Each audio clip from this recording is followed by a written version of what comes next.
Shalom Bapak Ibu, Saudara-saudari, salam damai sejahtera di dalam Kristus Yesus bagi kita semua. Bersyukur kepada Tuhan karena di tengah pandemi ini kita masih bisa mengadakan persekutuan tengah pekan melalui media online. Dan untuk mengawali persekutuan kita pada hari ini, mari kita mohon penyertaan Tuhan untuk membuka hati dan pikiran kita. Mari kita berdoa. Tuhan Allah Bapa kami, terima kasih karena Engkau telah memberi kami kesempatan untuk mengadakan persekutuan melalui media online ini Tuhan. Terima kasih kiranya Tuhan sertai persekutuan kami pada hari ini. Dan kiranya apa yang kami lakukan hanya untuk kemuliaan-Mu saja Tuhan. Terima kasih Tuhan Yesus, dalam nama-Mu kami berdoa, amin. Selalu mengikut Yesus, berkat Tuhan akan senantiasa tertuju pada kita, dan damai sejahtera berlimpah di atas kita. Mari kita menyanyikan lagu Sakjeke Aku Nderek Gusti.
Mari kita menyiapkan hati kita untuk mendengarkan firman Tuhan. Ya saudara-saudara, saat ini sebelum kita membaca dan merenungkan kebenaran firman Tuhan, kita mohon penyertaan Roh Kudus. Kita berdoa saudara-saudara. Sungguh suatu anugerah ya Tuhan ketika saat ini Tuhan memberikan kami kesempatan untuk menikmati kehidupan ini. Dan saat ini ya Tuhan kami mau kembali membuka telinga kami, membuka pikiran kami dan membuka hati kami. Agar firman Tuhan ini senantiasa mengingatkan kami, senantiasa menguatkan kami, senantiasa menegur kami. Sehingga di kehidupan kami semakin hari semakin mencerminkan firman Tuhan. Terima kasih Tuhan, berfirmanlah saat ini kami siap untuk mendengarkan, merenungkan dan menghidupi firman-Mu. Amin. Marah-marah. Nah, saudara-saudara di sini siapa yang pernah marah-marah, saudara-saudara? Saya tuh tidak pernah marah, tahu enggak? Saya tuh tidak pernah marah. Nah, lah itu Pak Hendrik itu marah itu ya kan. Nah, saudara-saudara yang terkasih nama Tuhan Yesus, marah adalah sesuatu yang ada dalam kehidupan ini. Mungkin Anda pernah marah atau pernah dimarahi saudara-saudara. Nah, hari ini kita akan merenungkan tentang marah ini. Nah, berbicara soal marah saudara-saudara, ternyata marah adalah salah satu bentuk emosi yang dimiliki oleh manusia. Makanya sepanjang manusia itu hidup, tidak bisa dilepaskan dengan yang namanya emosi. Salah satunya adalah ungkapannya soal marah. Tetapi saudara-saudara, hari ini kita akan melihat bagaimana sih kekristenan melihat marah ini saudara-saudara. Nah, kita akan buka cerita tentang Yesus yang marah saudara-saudara. Nah, ceritanya bagaimana? Yuk kita buka bersama-sama. Di dalam Alkitab kita, Markus pasal 8 ayat 31 sampai 33. Sekali lagi saudara-saudara, Markus pasal 8 ayat 31 sampai 33. Saya akan membacakan bagi saudara-saudara sekalian. Kemudian mulailah Yesus mengajarkan kepada mereka bahwa anak manusia harus menanggung banyak penderitaan dan ditolak oleh tua-tua, imam-imam kepala dan ahli-ahli Taurat. Lalu dibunuh dan bangkit sesudah 3 hari. Hal ini dikatakannya dengan terus terang. Tetapi Petrus menarik Yesus ke samping dan menegur dia. Maka berpalinglah Yesus dan sambil memandang murid-muridnya, ia memarahi Petrus, katanya, "Enyalah iblis, sebab engkau bukan memikirkan apa yang dipikirkan Allah, melainkan apa yang dipikirkan manusia." Nah, saudara-saudara yang terkasih nama Tuhan Yesus, ini adalah petikan kisah bagaimana Yesus pun marah, saudara-saudara. Makanya jangan pikir, wah orang Kristen kan hidupnya dengan kasih, berarti kalau gitu tidak boleh marah sama sekali. Oh ya, enggak seperti itu saudara-saudara.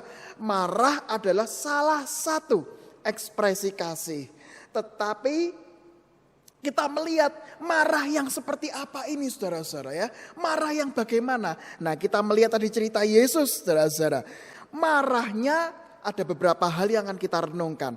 Bagaimana kekristenan mengolah kemarahan itu. Yang pertama saudara-saudara, marah itu boleh enggak? Boleh. Tetapi dipastikan motivasinya bukan karena benci. Sekali lagi, marah itu boleh. Tapi pastikan motivasinya bukan karena benci, tetapi karena mengasihi sesuatu. Mengasihi seseorang. Dan kita melihat saudara-saudara, Yesus itu marah. Ketika apa? Yaitu ketika Petrus itu tidak menangkap pesan dan tidak memahami pesan itu. Makanya kalau kita lihat, Yesus itu marah kepada Petrus. Karena apa? Petrus ini gak mudeng. Oleh sebab itu, Yesus selanjutnya yang kedua, marah itu yang sekali lagi ya. Yang pertama, marah bukan karena kebencian.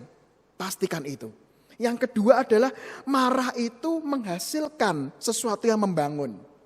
Sekali lagi, dari kemarahan itu menghasilkan sesuatu yang membangun. Membangun itu artinya apa? Artinya setelah marah-marah, kemudian terjadilah namanya konfirmasi. Terjadilah sesuatu pembelajaran dari kemarahan itu. Sehingga marah itu kita belajar sesuatu. Oh iya deng, dari marah ini saya belajar sesuatu. Sama seperti kalau kita lihat Yesus ini ya kan. Ketika Yesus marah, Yesus tidak berhenti kepada yang namanya marah-marah itu sendiri. Tetapi apa saudara-saudara? Dia memberikan pengajaran lain. Supaya apa? Supaya Petrus lebih paham. Sehingga marah itu bukan menghasilkan sesuatu yang katakanlah merusak. Tetapi justru melalui marah itu yuk belajar sesuatu. Dan kita lihat dalam cerita kita saudara-saudara, kemarahan Yesus tidak berhenti pada Yesus marah. Tetapi apa? Yesus juga memberikan yang namanya pengajaran tandingan dalam tanda kutip. Jadi Yesus bukan cuma marah, tapi juga menjelaskan. Nah, penjelasannya saudara-saudara silakan Anda baca sendiri. Itu nanti itu dijelasin bahwa yang namanya orang Kristen itu harus mengikut Yesus, menyangkal diri, memikul salib. Dan mengikut aku. Nah itu silakan dibaca saudara-saudara. Tapi intinya apa? Intinya yang kedua adalah Yesus tidak berhenti pada marah. Tetapi menawarkan sesuatu supaya pengalaman itu menjadi pengalaman yang membangun saudara-saudara. Bukan cuma marah-marah saja. Tetapi menawarkan sesuatu yang membangun. Lah konkretnya apa saudara-saudara? konkretnya itu apa yang kedua? Ketika kita marah, memang kita boleh marah. Terutama kita kalau memang mau menegakkan kebenaran atau memberitahu sesuatu yang keliru. Marah. Tetapi kemarahan itu diikuti dengan solusi. Saya enggak suka loh kamu tidurnya itu malam-malam terus. Sehingga bangunnya siang-siang terus. Nah, jadi marahnya karena apa? Karena anggota keluarga kita bangunnya kesiangan. Nah, saudara-saudara, jangan sampai kemarahan itu selesai di situ.